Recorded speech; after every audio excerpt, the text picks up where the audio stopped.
ప్రభునందు మాకు అత్యంత ప్రియులైన దేవుని ప్రజలందరికీ ఈ ఉదయకాల సమయంలో యేసుక్రీస్తు వారి పరిశుద్ధమైన శ్రేష్టమైన నామం పేరిట శుభాలు తెలియజేస్తున్నాను. అపోస్తలుడైన పౌలు ఒక చక్కని మాట అంటాడు. పవిత్రుడు, నిర్దోషి, నిష్కల్మషుడు, పాపుల్లో చేరక ప్రత్యేకంగా ఉండువాడు, ఆకాశమండలం కంటే మిక్కిలి హెచ్చైన వాడును అనేటి ప్రధాన యాజకుడు మనకు సరిపోయినవాడని. యేసుక్రీస్తు ప్రభు మనకు చాలినవాడు, ఆయన మనకు సరిపోయినవాడు. ఎందుకు చాలినవాడు అంటే మన పాపములు క్షమించడానికి ఆయన చాలినవాడు. ఎందుకనగా ఆయన పవిత్రుడు గనుక, నిర్దోషి గనుక, నిష్కల్మషుడు గనుక మన పాపములు తీసివేయడానికి, మన అపరాధములు తుడిచివేయడానికి యేసు ప్రభు సరిపోయినవాడు. ఆకాశ మండలం కంటే మిక్కిలి హెచ్చైనవాడు కాబట్టి మనలను హెచ్చైన స్థానంలో ఉంచడానికి సామర్థ్యం లేనివాడు ఆయన. అందును బట్టి మనం ప్రభువును స్తుతించాలి. మీరు రక్షణ పొందిన వ్యక్తులైతే, ఆత్మరక్షణ అనుభవంలో మీరు ఉన్నవారైతే ఆయన స్తుతించకుండా ఉండలేరు. ప్రతిరోజు దేవుడు మనకు ఒక అవకాశం ఇస్తున్నారు ఆయన మహింపరచడానికి, ఆయన స్తుతించడానికి. ఈరోజు దేవుని వాగ్దానం కోసం మీరు అందరూ కనిపెడుతున్నారు కదా. తెరవండి, పరిశుద్ధ గ్రంథాలు తెరిచి ద్వితీయోపదేశ కాండము 8వ అధ్యాయము 18వ వచనాన్ని మనం చదువుకుందాం. Deuteronomy chapter 8 and verse 18, the Bible says, కాగా నీ దేవుడైన యెహోవాను జ్ఞాపకము చేసుకొనవలెను, ఏలయనగా తాను నీ పితరులతో చేసిన ప్రమాణము చేసినట్లు తన నిబంధనను నేటి వలె స్థాపింపవలనని మీరు భాగ్యము సంపాదించుకున్నట్టుకై. ఆ మాట అండర్లైన్ చేసుకోండి. మీరు భాగ్యము సంపాదించుకున్నట్టుకై మీకు సామర్థ్యము కలుగు చేయువాడు ఆయనే.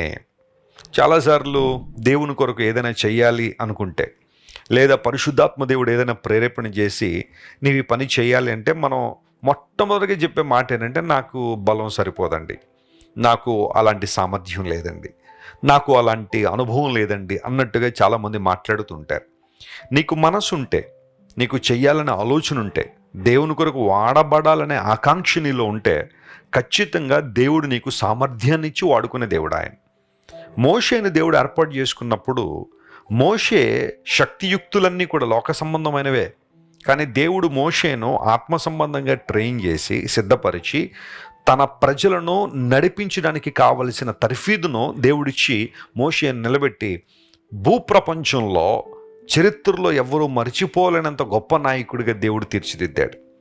వాస్తవానికి మనలో ఏ ఒక్కరికి సామర్థ్యం లేదనే మాట వాస్తవమే, కానీ దేవుడు మనకు సామర్థ్యాన్ని కలుగు చేస్తారట. ఆయన మనకు బలాన్ని ఇస్తాడు.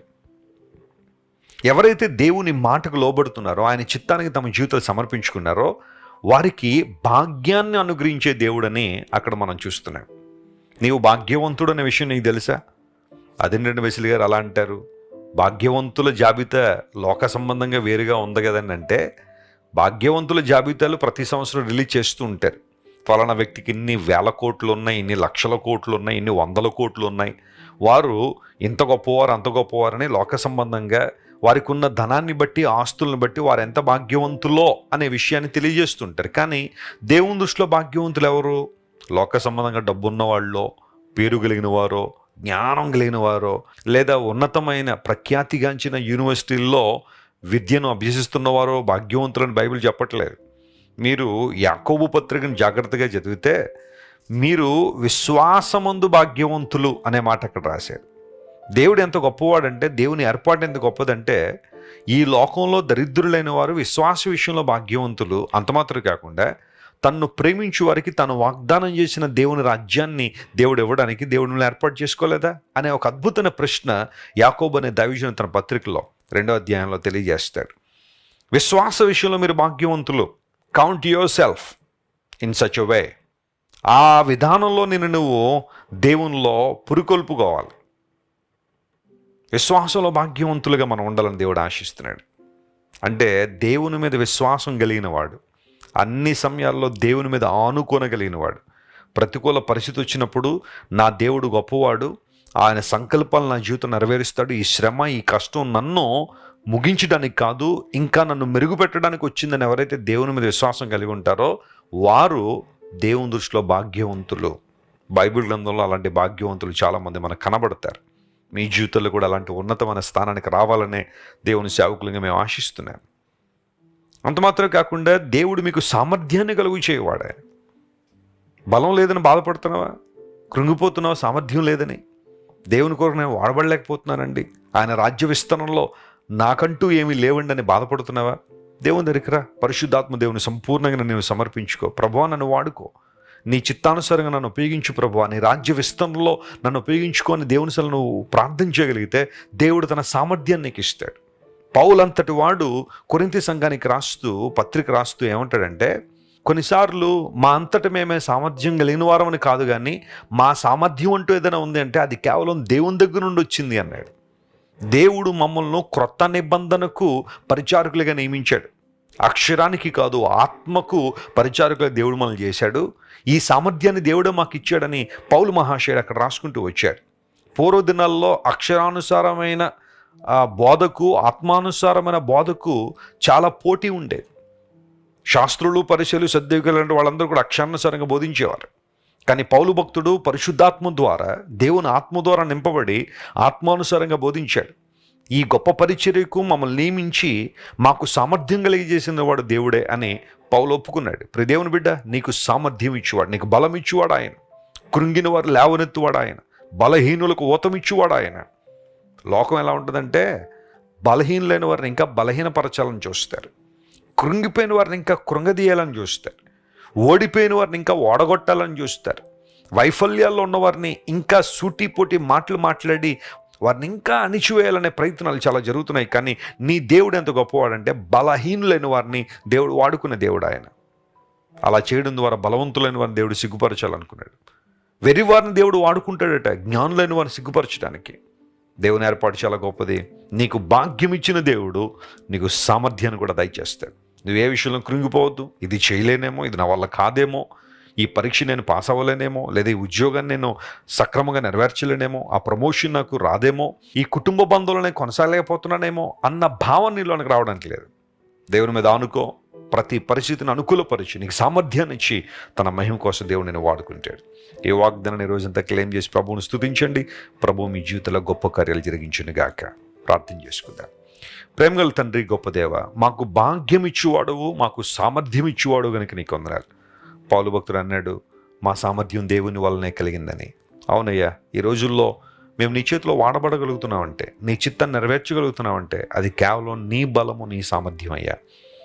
మేము అతిశయించడానికి ఏమీ లేదు, సమస్తము నీకే మహిమను ఆరోపిస్తున్నాం. ఈరోజు మా ప్రియులు ఎంతమంది అయితే బలహీనంగా ఉన్నారో, ఇది నా వల్ల కాదు, నేను చేయలేకపోతున్నానని క్విట్ అయిపోవాలనే ఆలోచనలు ఉన్నారో, వారందరినీ మీరే బలపరిచి సామర్థ్యాన్ని కలుగు చేసి వారిని నీ చిత్తానుసారంగా వాడుకోనండి. ఘనత మహిమ నీకే చెల్లిస్తూ, ఎవరైతే అనారోగ్యంతో ఉన్నారో వారిని స్వస్థపరచండి ప్రభువా.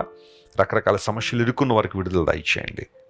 మరొక్కసారి నీ నామానికి ఘనతను ఆరోపిస్తూ యేసు నామం పేరిట అడిగి వేడుకొనిచున్నాం తండ్రి. Amen, amen. God bless you dear friends. Have a wonderful day. Christ worship centre ఓ బలమైన సంఘ ఉజ్జీవం. కొన్ని సంవత్సరాల క్రితం కేవలం 2 ప్రారంభించబడిన పరిచర్య నేడు ప్రపంచవ్యాప్తంగా లక్షలాది మందిని ప్రభావితం చేయుచున్నది.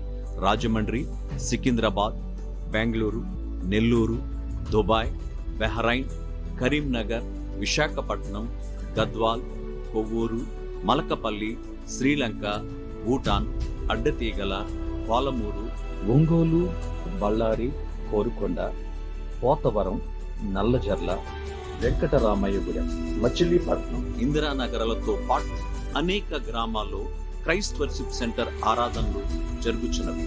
వాక్య సంబంధమైన ఉజ్జీవంలో, పరిశుద్ధాత్మ సంరక్షణలో కొనసాగాలనుకునే ప్రతి ఒక్కరికి మా ప్రేమపూర్వక ఆహ్వానాన్ని అందిస్తున్నాము. రండి, ఆత్మతో సత్యముతో ప్రభువైన యేసు క్రీస్తును ఆరాధిద్దాం. మీరు ఇంతవరకు విన్న దైవ సందేశం మరియు దేవుని సేవకులు చేసిన ప్రార్థన మీకు ఆశీర్వాదకరముగా ఉన్నదని విశ్వసించుచున్నాము. ఈ సందేశాన్ని మీ స్నేహితులకు, బంధువులకు షేర్ చేయండి. మీకు ఏదైనా ప్రార్థన అవసరత ఉన్నచో మా ఫోన్ నంబర్లకు కాల్ చేయండి. దేవుడు మిమ్మల్ని ప్రేరేపిస్తే విశ్వాసంతో సాగుచున్న ఈ పరిచర్యను ప్రోత్సహించండి. మరిన్ని వర్తమానాలు, పాటలు వినుటకు జాన్ వెస్లీ మినిస్ట్రీస్ అను మా యూట్యూబ్ ఛానల్ను సబ్స్క్రైబ్ చేసుకొనండి. ప్రభువైన యేసుక్రీస్తు కృప మీకు తోడైండును గాక.